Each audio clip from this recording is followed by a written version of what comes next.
Okay, hello everybody. Welcome to Crane Atlanta Mentorship. And in this video, I'm going to talk about the concept of leadership and how it relates to being a landlord. So, me myself, I haven't really been a landlord for that long.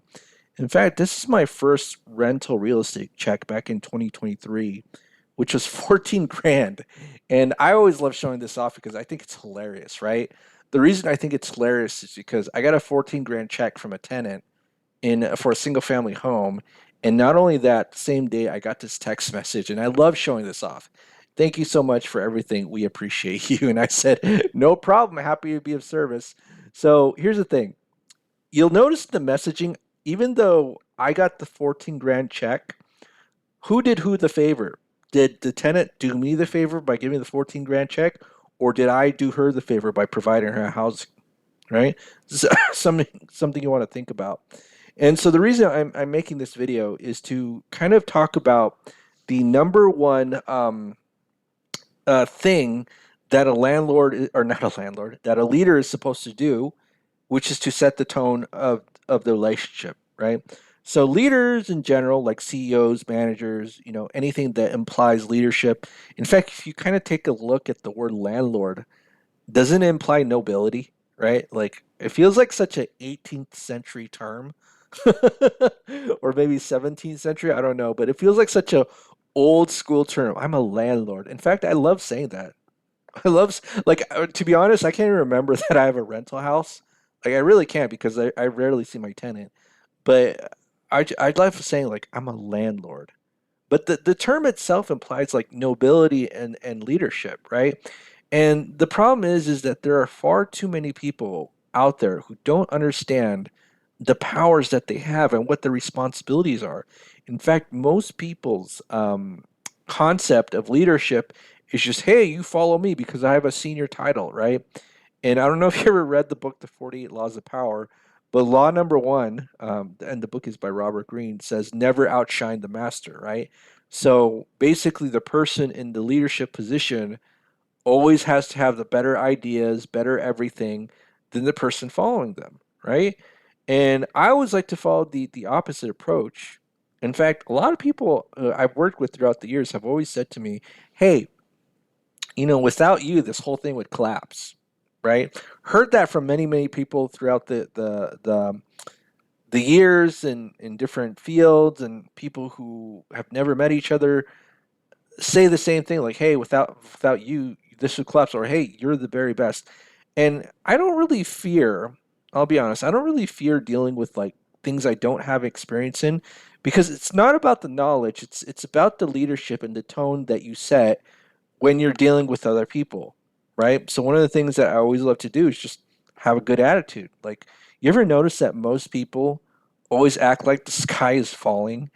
Even lead people in leadership positions, sometimes CEOs, managers, they have a meeting. Oh my goodness, this isn't working out as we expected. Let's all panic.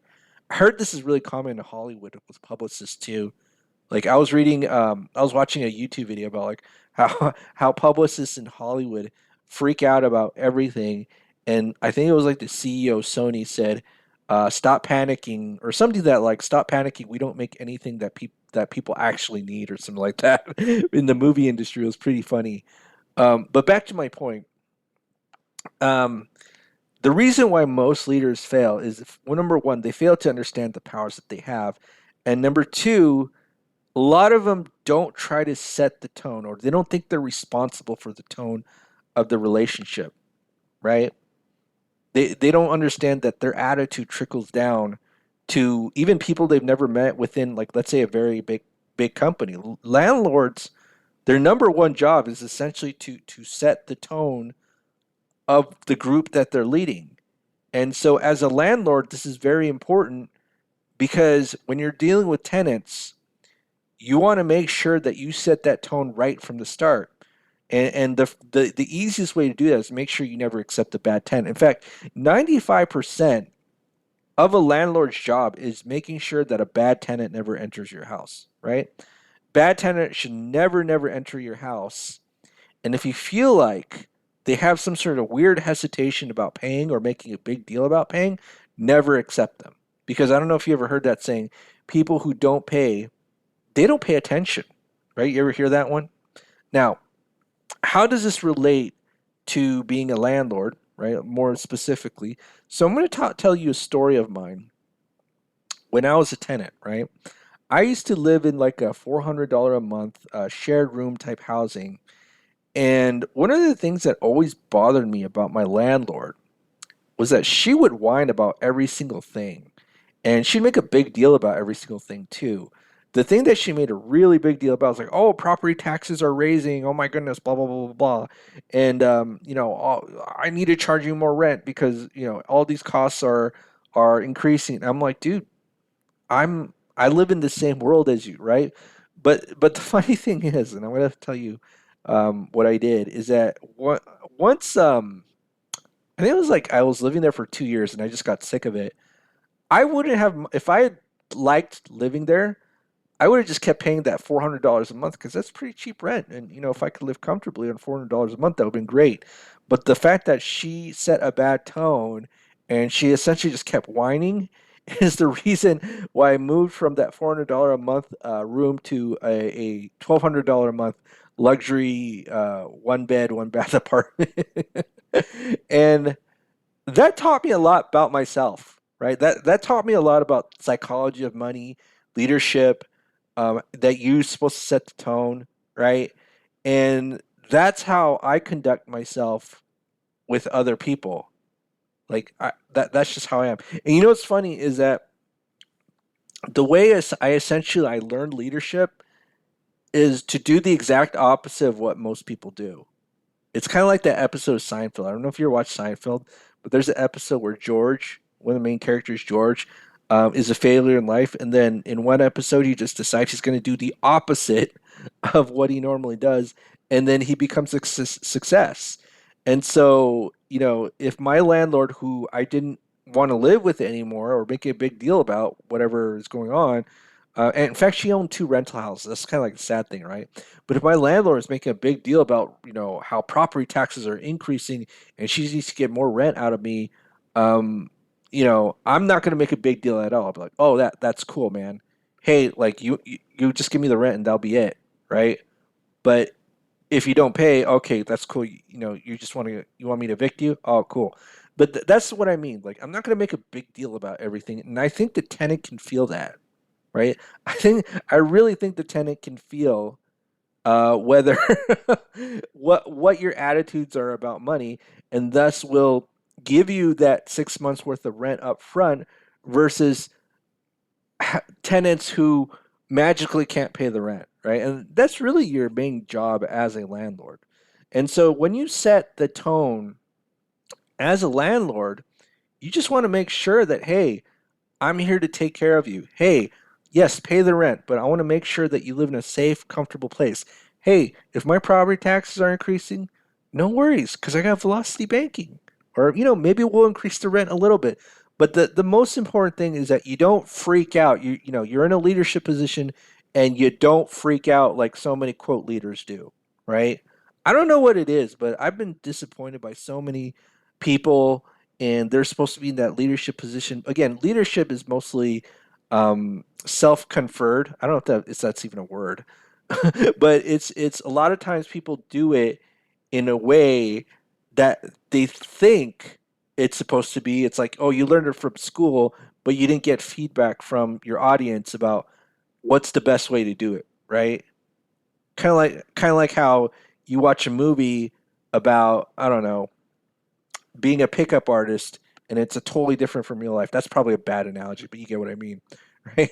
So again, because I was able to set the tone correct from the beginning, not only did I get this check for 14 grand, but this is the cherry on top. So here's the thing.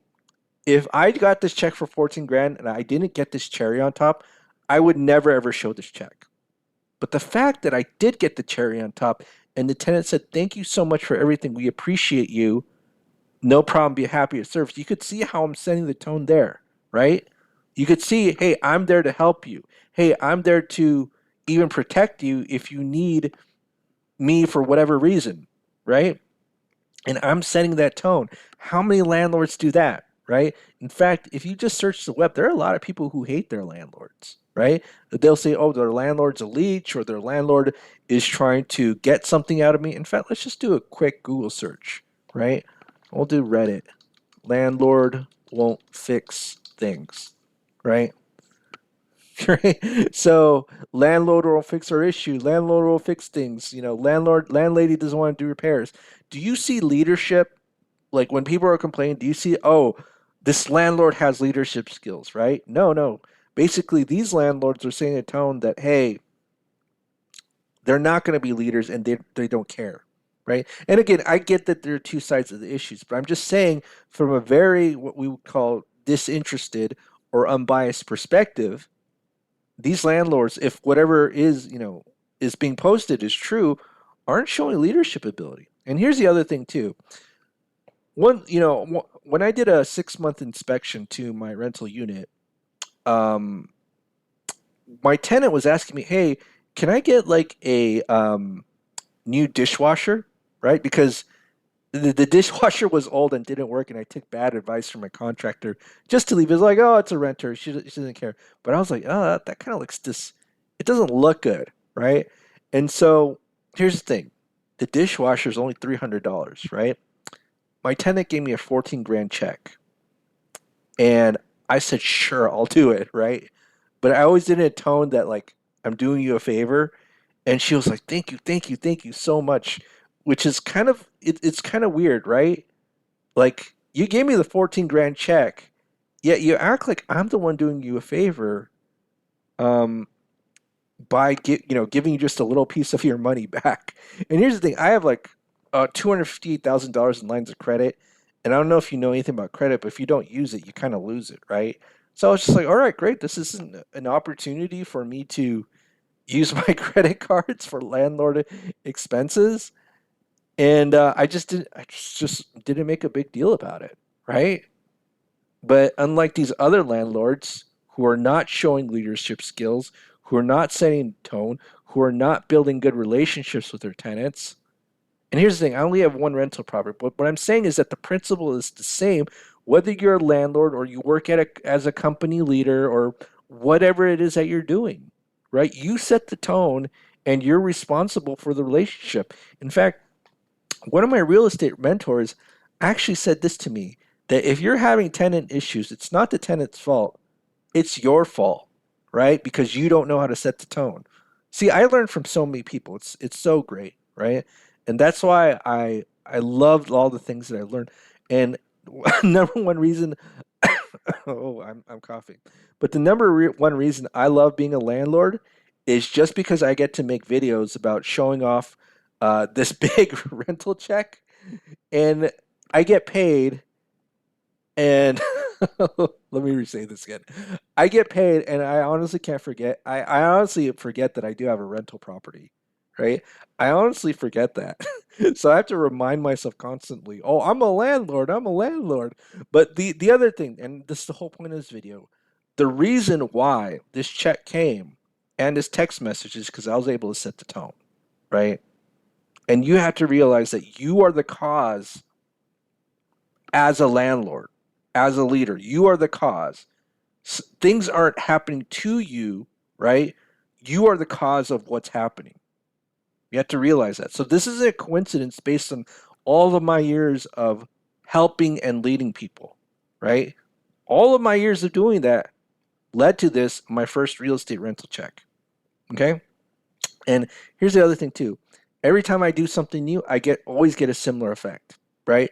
And that's why I say your skills, your leadership skills are the most valuable because they're the most universal no matter what field you're in. And you ever notice that CEOs of companies, they just jump from one company to another, even though it's like a totally unrelated industry. Like, you ever notice that? Like, oh, I'm a CEO of a food company.